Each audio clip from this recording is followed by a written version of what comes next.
What's up, YouTube? It's Black Adam, back at it again. I wanted to talk tonight about a couple things. Just finished reading up Secret Invasion Nova. I really like that book a lot. I've been reading Secret Invasion in the trade paperback form. My buddy Rich had recommended that I check out Nova because I really like the other titles that I've been reading. I am pretty much a DC reader, but because of my book club down at Borders in Timonium, Maryland, I've been reading a lot of Marvel titles over the last year, all in trade paperback form. And when I got to Secret Invasion, I really loved it, so I went on to Fantastic Four and then to Who Do You Trust? I really like the way the books feel. I really liked Nova because it was very sci-fi. The character is intergalactic character, which I really like a lot. He starts off trying to save the people of a planet that is about to be eaten by Galactus. He is also fighting a serial killer named Harrow who invades people's minds. He fights Surfer and goes up to Galactus, and he has all these great adventures, and that's all just in the beginning.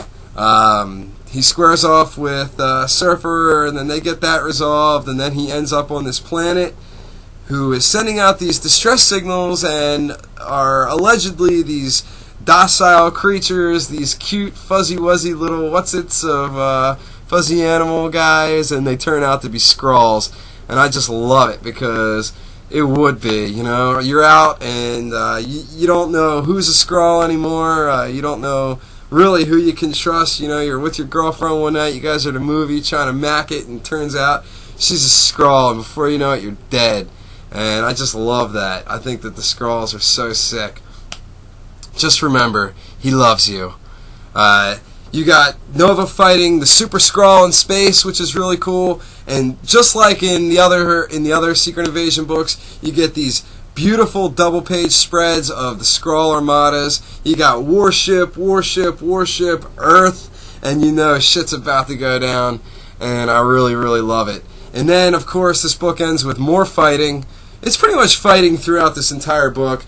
Space, fighting, Galactus, Skrulls, Surfer. It's awesome. You can't beat this book. Nova is great. And I really like the character a lot. It's this character I never even knew about. He's got the Dr. Fate helmet. He kind of is immature like Booster Gold, but then sort of gets the idea at the end because he's been hardened by all these traumas, all these crises he's have to be fighting off all the time. And he's also like Green Lantern because he's part of this intergalactic UN or whatever that is that he's in.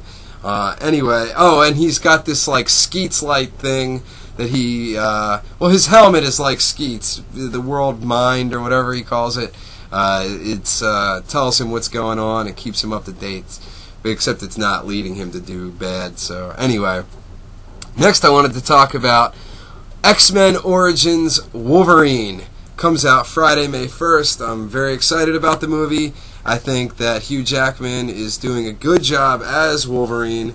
It's really the only thing I've liked thus far about the X-Men films, and I'm looking forward to this. However, I've been reading a lot and watching a lot of videos online, and I have some skepticism. I'm not going to go into it like Batman and think that it's going to be this great piece of work and it's going to satisfy me completely as a fanboy.